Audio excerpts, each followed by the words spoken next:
Hi there, Bill. Thank you for joining me today. How are you doing? Robin, I'm doing well, thank you. Good to join you again. Well, it's been yet another interesting world an interesting week even, in the world of security. What things have you observed or notified that we're not going to be covering today that you think people should know about? I've put you on the spot. No, it's okay. I'm going to go back to something that we've said before, and that is to always value the human aspects of cybersecurity. What we continue to see is that a lot of the news that comes around is about people. So it's so incredibly important to make sure that you are educating yourself, you're educating those with whom you work, and always be on the lookout. This is a psychological aspect just as much as it is a technical aspect. Strongest asset and weakest link. But anyway, let's get started with the fun. And let's start talking about SQL and waking up Maggie. Tell us more. Of course. So very interesting information came to light. A German cybersecurity firm called DCSO Cytech brought this to light, this interesting piece of malware. This piece of malware actually interacts with SQL and basically opens up a backdoor to threat actors. Okay, so SQL is always been a little risky on anybody's network. For people who don't sanitize inputs, to the good old Bobby tables where somebody could pass an accidental parameter dropping everything. So why is this SQL attack different to anything else we've seen? One of the things that's very interesting about it is that the malware is actually stored as an extended stored procedure, DLL. Now, for those who may not be familiar with that, I might have to explain this to some of our Linux and Unix colleagues. You're probably familiar with DLLs as being dynamic linked libraries within the Microsoft Windows ecosystem, particularly on servers. That makes this one a little bit difficult to find, but what it essentially accomplishes is it opens up a back door and literally has a set of approximately 51 commands that can be executed using SQL calls. And these commands can be things such as performing TCP redirects so that you're able to have remote control. What is perhaps most concerning is that it also performs brute force administrator logins. So essentially, Robin, you feed it a list, typically a dictionary, and it will begin its process of trying to find the administrative logins into your SQL servers. So they're just trying every single permutation to try and get the keys to the castle. Exactly right. And what makes it even more insidious is, despite this research coming to light, we don't really know what the initial vector is yet. How does it get in? So we're going to continue to investigate that. And, well, generally, if you could trace the source of every single attack in the world and know the initial vector from everywhere, I think the entire security community would be a lot better informed. But the reality of life is that you can't always trace the source of origin, whether that be a security attack, transmissible disease, or anything else, really, everything else. So how can Cato help you stay protected against this malicious entity? Robin, you're absolutely right. We are dealing with unknowns. The key to this is having a strong next generation anti-malware solution. We do certainly bring that to bear here, but that is going to be your greatest line of protection, particularly, as you said, when we don't know the vector by which this piece of malware is arriving. So strong anti-malware. Sure, I have anti-malware on my endpoints. I have anti-malware on my Windows servers at the moment. Why does Cato's anti-malware, how does it operate better than those traditional point products? The fascinating thing about anti-malware is that it typically, we'll say historically speaking, was based upon signatures. And that is still very valuable because that helps us to identify malware very, very quickly.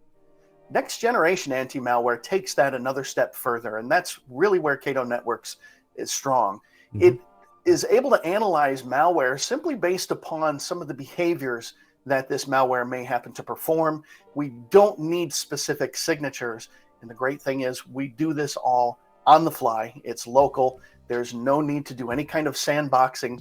We have the ability to do that right away without you having to wait for a verdict on that malware. Ooh, it almost sounds like magic. Ooh, just things happen and you stay protected. The joys of Cato. But let's go through a worst case scenario. You aren't protected today. Somebody accidentally brute forces your SQL passwords, gets inside your secret magic castle and starts exfiltrating the secret source. What do next? What happens to our customers that have been exploited by this Wake Up Maggie? In cybersecurity, we always talk about defense in depth, having multiple ways to protect those things that are so important to your business. In cases like that, this is where the next portion would come in, and that is a robust intrusion prevention system. You see, it's very important not only to have defense in depth. By layering defense strategies, you really need that converged. You really need the entire picture. So even if they are successful, if that manages to get within the environment and data begins to move, we are still able to mitigate that because we see the traffic and we're able to stop it before your data is lost.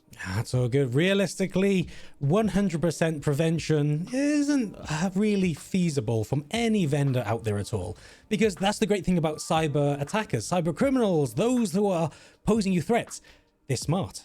And the world of security is nothing but a constant cat and mouse chase. So bugs will be identified. That defense in depth, having multiple layers of protection, especially if it's a managed service, helps you stay secure, helps you stay protected, and overall keeps you happy. Now, you got it. And being able to manage it easily is key. We need the human element.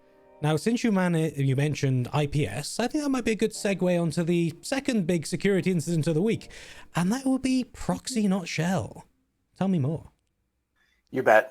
Most folks have heard of this one simply because it is an attack on a target that is used in so many businesses, so many organizations, and that is an attack on Microsoft Exchange, particularly on-premise Microsoft Exchange. Now, very interestingly here, Robin, we are not talking about a piece of malware. What we actually identified were 2 zero-day vulnerabilities in Microsoft Exchange. Now, taken by themselves, it's certainly of concern, but threat actors really came up with a way to utilize these together to really begin a process of compromise of the target. Specifically speaking, one of the zero-day vulnerabilities was a server-side request forgery vulnerability. In other words, the threat actor had the ability to execute commands as if they were on that particular server. They forged it and were able to then escalate their privileges. In other words, they might be able to come in as a lower level set of permissions, but could then very quickly escalate their permissions to do more. And then the second zero-day vulnerability actually allowed a remote code execution. So if you think about that for a second, this is kind of the 1-2 punch. First, they were able to access the system, the Exchange server, escalate their privileges, and then the second punch was they could begin to execute commands. And could they use this exploit by any chance to send emails on my behalf, or to auto flag things as junk? What sort of... The creativity of threat actors is endless, Robin. So of course we could, right? So not only being able to take data out, but we could send emails on your behalf. And this is a fantastic way to begin to build some of your own phishing abilities as a threat actor and look like it's coming from a legitimate source. That's really one of the keys, is we try to educate in terms of identifying potential phishing emails, but when it comes from a legitimate source or seemingly legitimate source, makes it much more difficult. Indeed. That's one of the big worries out there, is once you start seeing a phishing email, the first thing that you do is always verify the sender. Are they coming from Cato Networks, or are they coming from Cato Networks? That's kind of the first. So if it's a legitimate email being sent from inside your organization, well, if you're a cybersecurity whiz, you know exactly how to get around this. However, if you are not so au fait with technology, you would then have the implicit trust. And the implicit trust will lead to somebody being able to easily start moving data out or moving more malicious content inside of your perimeter. So that's all dangerous. Now, I'm a big fan of completely burning Exchange to the ground and thinking email is old hat and who needs it anymore when we have other forms of asynchronous communication. But I know it's still very much a reality and necessity of the business landscape. So if you haven't patched those zero-day vulnerabilities, How does Cato keep you protected? Well, first of all, there is multiple ways to patch this. Microsoft did release, I believe we're up to 3 iterations. The third seems to be the best, where they recommend either rewriting a URL rule within the solution, or there's actually a PowerShell tool that you're able to pull down. But most to your point, Robin, if you don't have a robust patching program, and we can't stress enough the importance of that to be able to catch some of these things. But if you don't have that, the great news is, once again, if you have a robust IPS system, an intrusion prevention system that really takes into account URL reputation, that is going to be key to protecting you. Because again, although we may be able to access, and you may find that they're in the system and they begin to move about with their commands, eventually they're going to want to execute on their objectives. And as that data tries to move to URLs with a questionable reputation, whether it be one that happens to be known or it happens to be one that was generated quickly with the domain generation algorithm, we're going to be able to identify that. We're going to be able to stop that before the real damage is done. Certainly to alert you to that presence, give you the ability to either shut the door, or if you are sophisticated enough in terms of your cybersecurity, begin to analyze what they're doing and hopefully pin down where the threat actor is and how they work. Sometimes just being made aware of where the threat actor is enough to stop a full attack. So absolutely, as Cato sat in the middle between your users and the big wide world of the internet, we can start alerting. And it's not just this vulnerability, is it? It's any low reputation type websites, newly registered domains, geo-blocking, whatever it needs to be. We can start to show you the visibility of your security risks. And there's risks everywhere. That's what keeps it exciting. That's what keeps it fresh. Yeah, and you said something that's very interesting there, Robin, and something that we come across so frequently. That is being able to inspect that traffic. You know, you really cannot see vulnerabilities if you're not able to see into the traffic. And Cato Networks does give you that capability to look deeply into the traffic all the way at a packet level and identify exactly what's going on. We're not going to be fooled by tunneling through secure protocols. We're able to analyze that data and tell you exactly what that traffic is that's flowing through. But okay, so it's very difficult to fool Cato, but other people can get quite easily fooled, such as if you're a chief information security officer. So recently the verdict was in and there was some personal fiscal responsibility for CISOs. Tell us more. You bet. So very visible breach happened recently with Uber, but this one goes back to 2016. In 2016, Uber was breached. The information did make it up to the chief security officer at the time. However, I think everybody knows that Uber is a publicly traded company. They are on the markets. And at that time, the chief security officer, will leave the name out. I'm sure anybody can of course. use a search engine and find out. But the chief security officer did hold that information to himself. He failed to report that publicly, knowing, of course, that evidence of a breach may negatively affect stock prices. Well, this opens an entirely new can of worms. Previously, we've only focused on the actual technological implications. I'm tripping over my words a lot today. I need more caffeine. But when it comes to personal fiscal responsibility of a security incident or a breach, as far as I'm aware, this is a relatively new water. I haven't seen many high-profile cases where CISOs have been held personally accountable. What impact do you think this has across the wider tech space?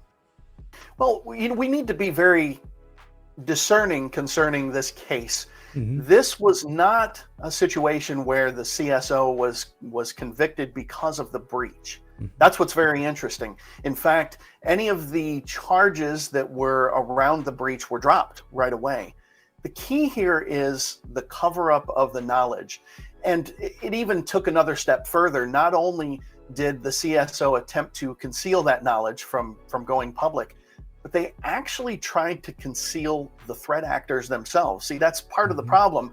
There's an old saying that 3 can keep a secret as long as 2 of them are dead.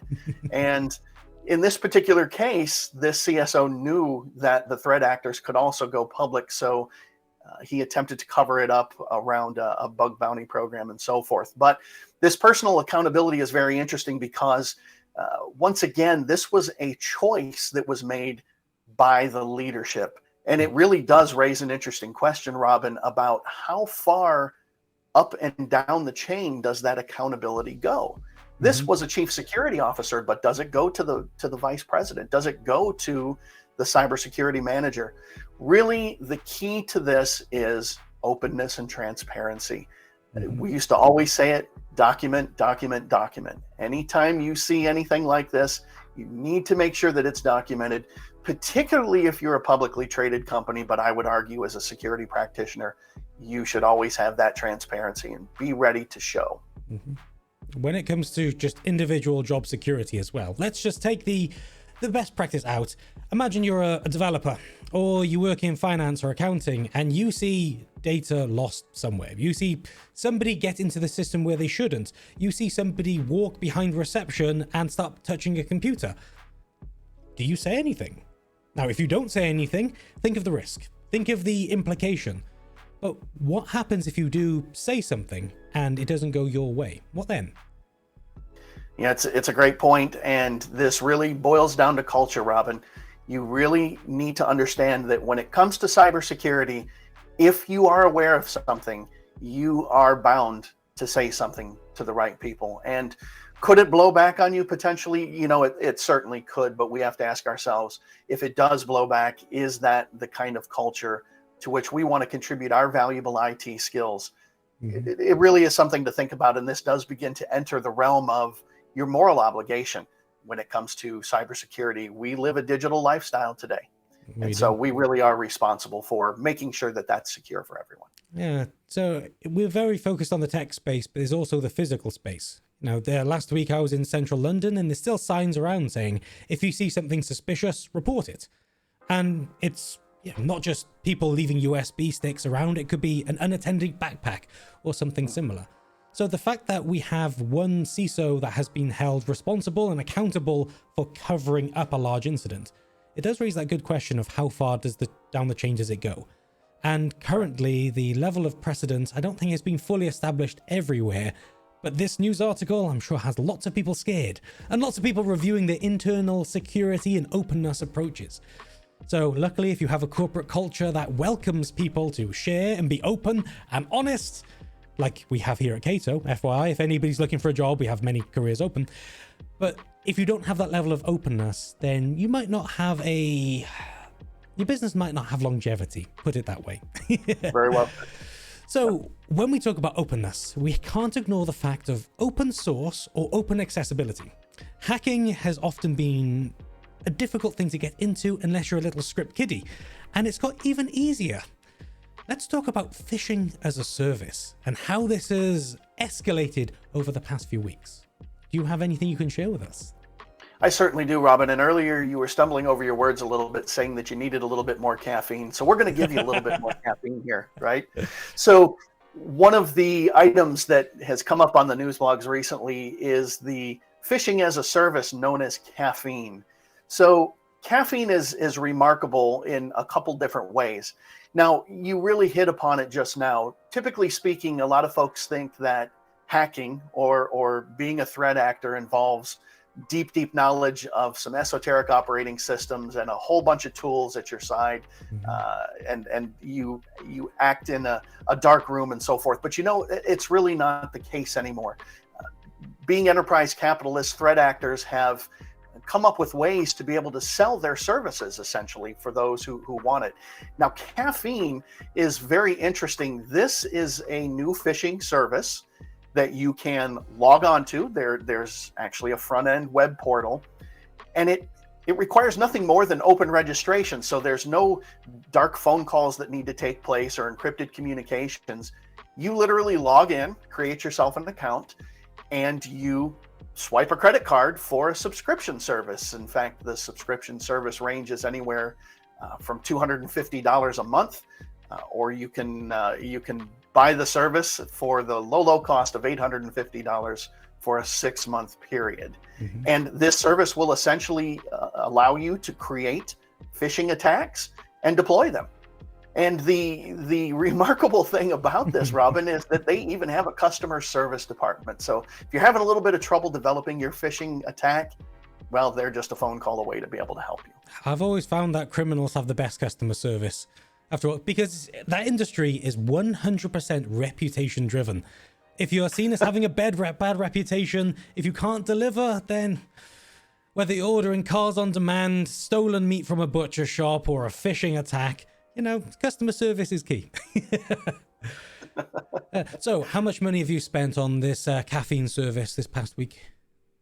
You know, I haven't spent any on the caffeine service, but I did purchase an O'Reilly book, so I'm sure I'm going to be able to teach myself, and I'll be good to go. Step one: always understand the fundamentals.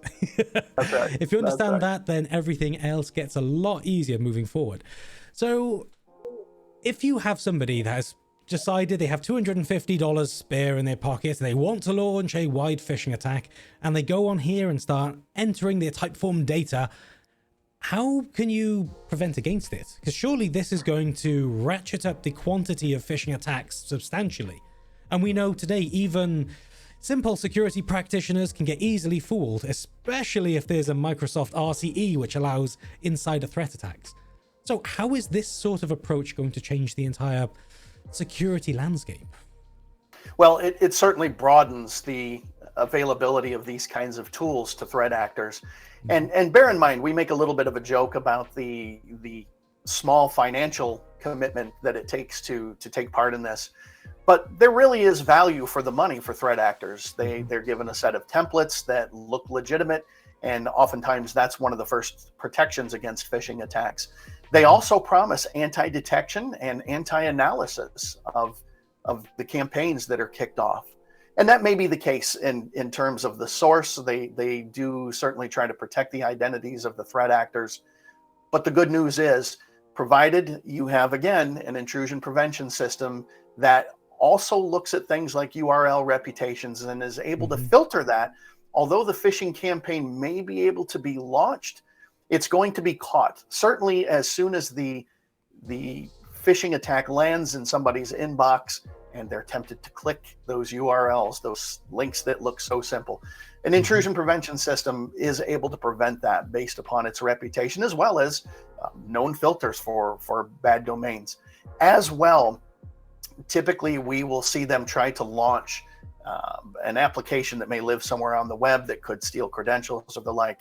Having a secure web gateway is going to stop that, Robin, and having them all converge together in a single solution, that really is your best bet, because it's going to cover all those angles. Absolutely. And even in the event that somebody is not connected to the network, decides to click a link, a malicious payload is downloaded, it's now trying to talk to a command and control server or doing some registry encryption, you know, as soon as you connect back to your Cato network, that lateral movement is blocked. It's stopped, it's prevented. So if you have a contractor who's decided to download not a virus.exe onto his work machine, well, don't worry about it. When you get connected to Cato, we let you know, we prevent you, and all in all, we improve your overall security posture by giving you that level of visibility. That's right. So thank you, Bill. It's been a very insightful week. Hopefully we'll have a quiet security, a series of quiet security incidents over the next few, because big security incidents are good for us, but bad for the people out there. So until next time, thank you for today and have a great day. Thanks, Robin. You too. Thank you. Bye for now.